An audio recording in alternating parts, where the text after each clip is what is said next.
My name is Kelly, and I'm 23 years old.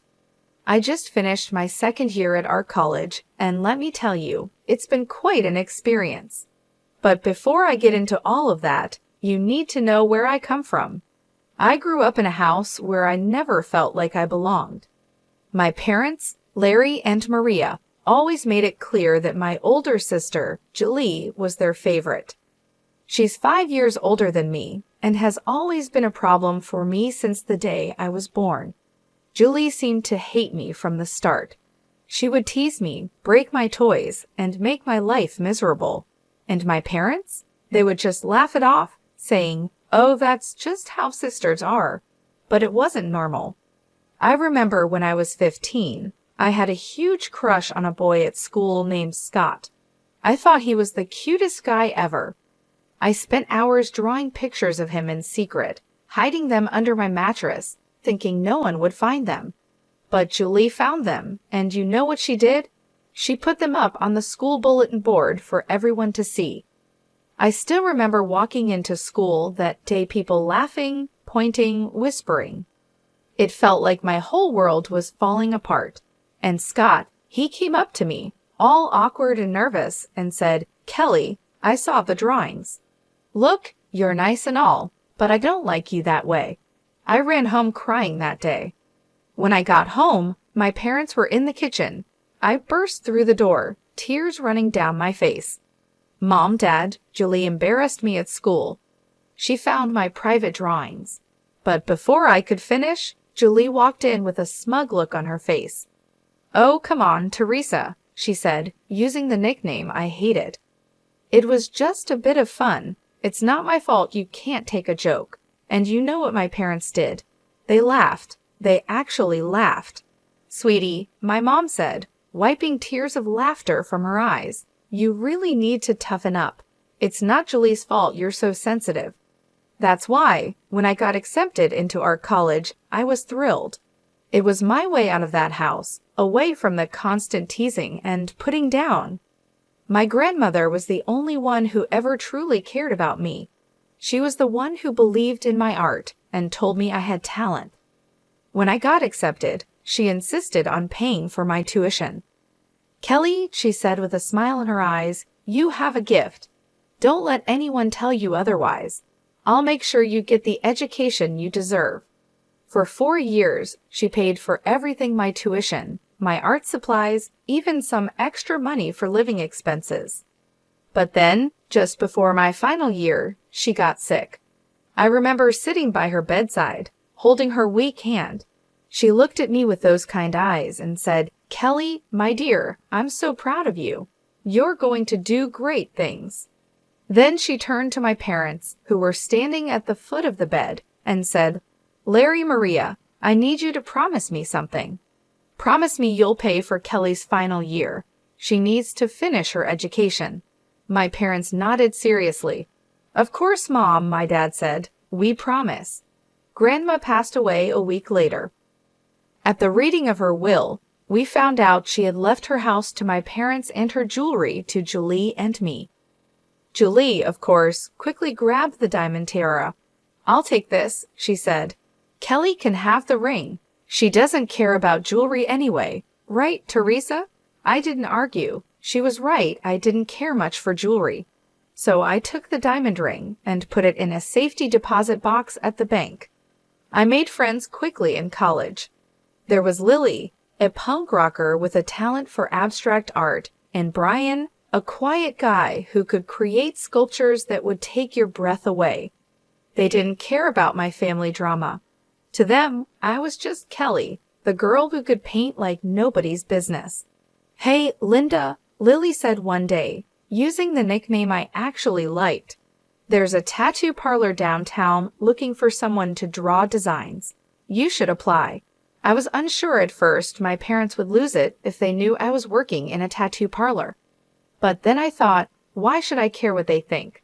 So I applied, and to my surprise, I got the job.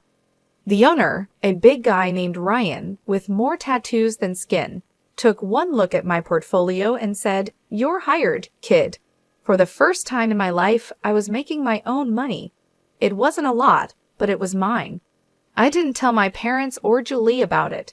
I could already imagine Julie's teasing voice, saying, "Oh, little Teresa's drawing pictures for tough guys now. How cute."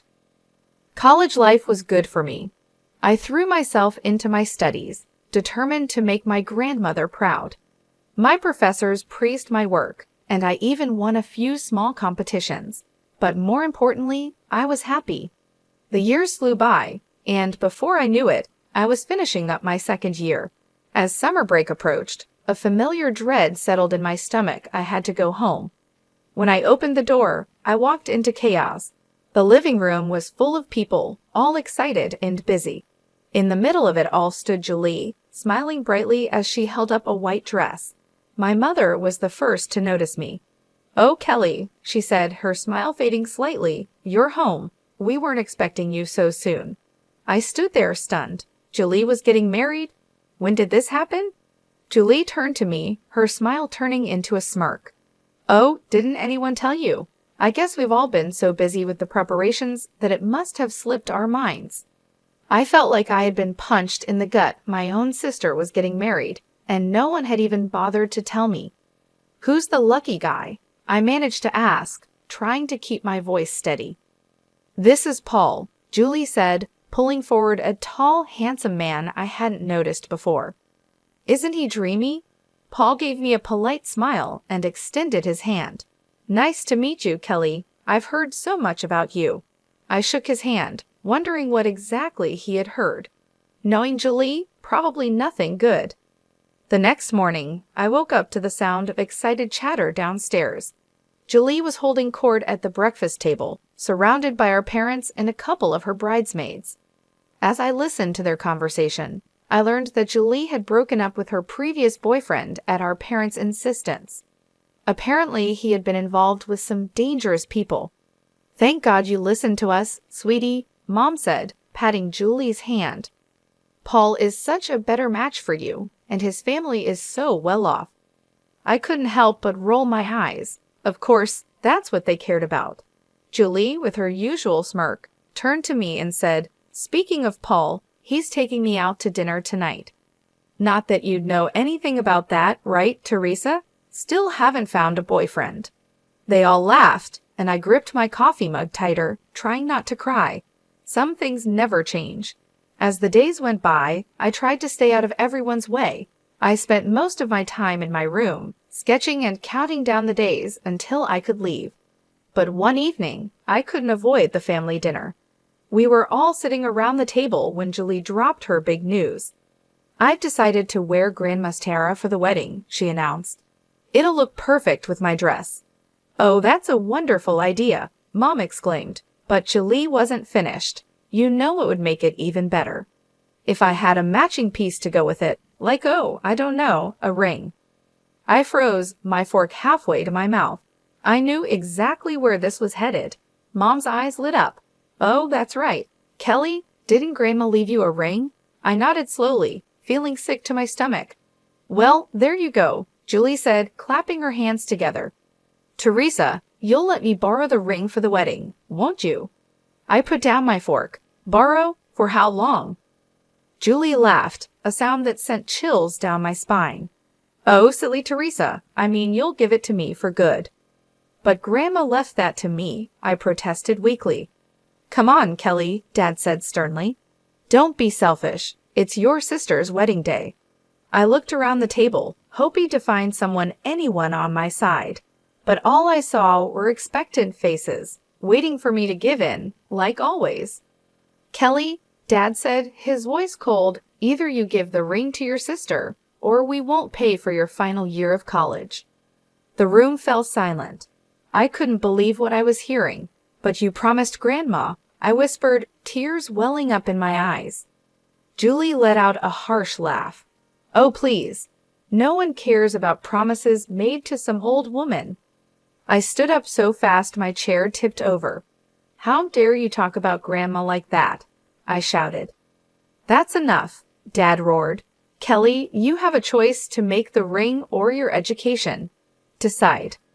I looked at their faces, Dad's anger, Mom's disappointment, Julie's smug satisfaction. In that moment, I knew I had lost again. With shaking hands, I took off the necklace where I kept the key to my safety deposit box. I handed the key to Julie. The morning after the ring incident, I found Julie in the kitchen. "When exactly is your wedding?" I asked, trying to keep my voice steady.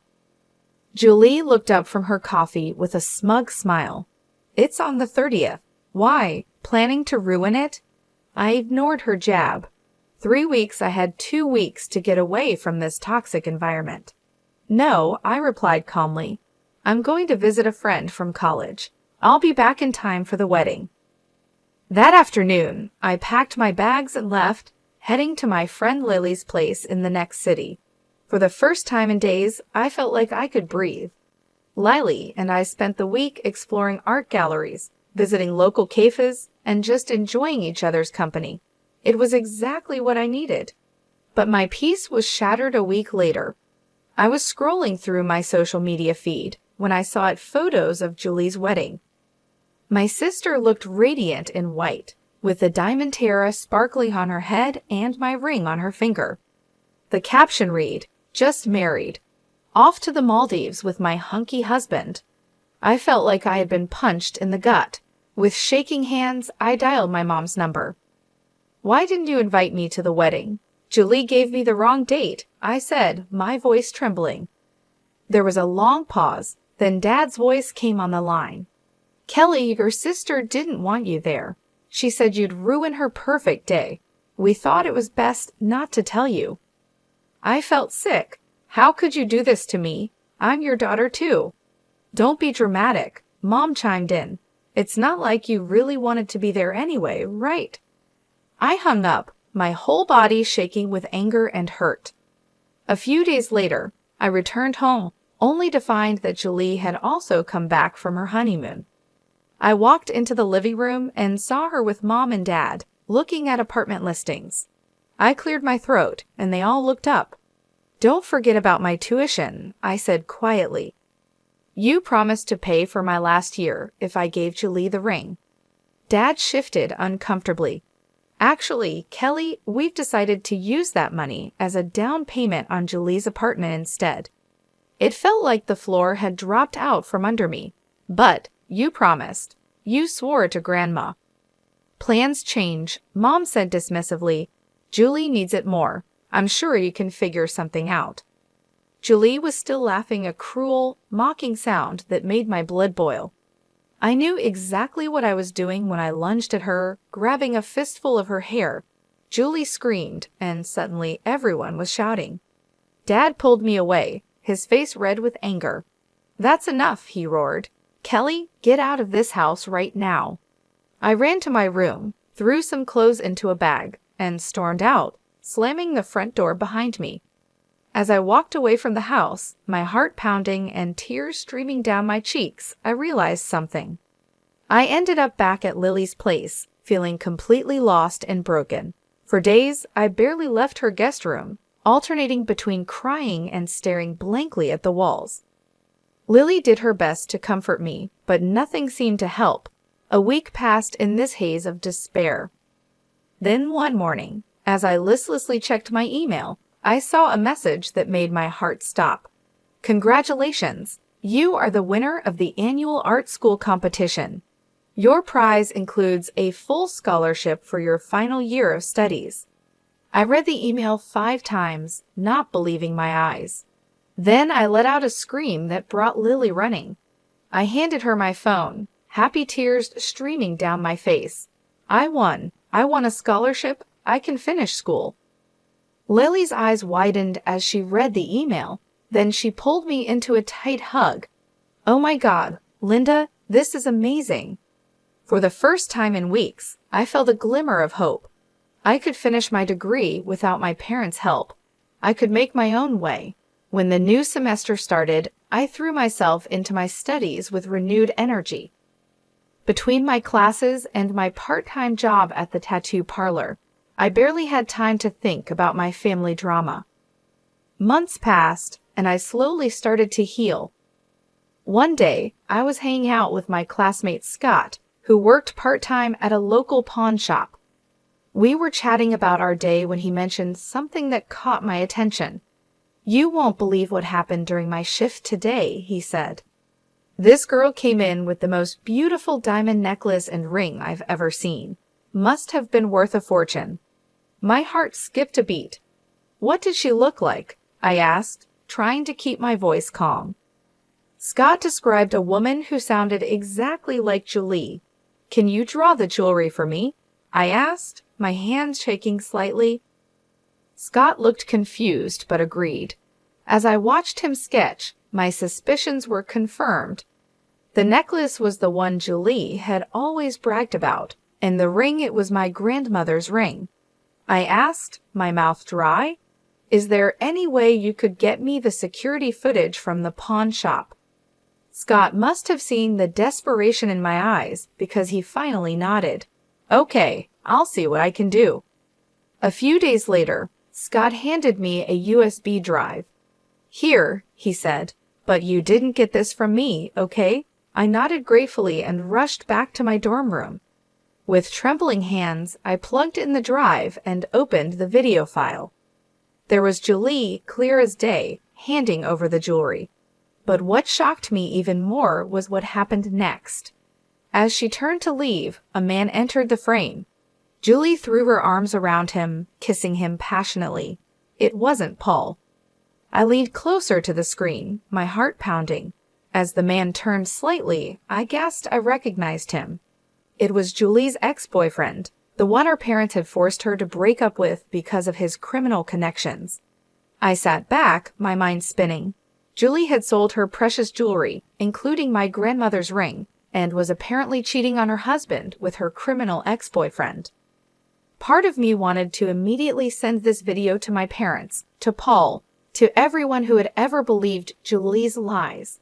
But another part of me hesitated. This was too big to act on impulsively. Months passed, and I thought I had put my family drama behind me. Then, out of the blue, my phone rang. It was my Aunt Laura, my mom's sister. "Kelly, darling, I have wonderful news," she chirped, her voice full of excitement. "Your sister is pregnant. Can you believe it? They're having a big announcement party next week. Isn't it exciting?" My heart sank. Of course, another family event I hadn't been invited to. "That's great, Aunt Laura. Thanks for letting me know."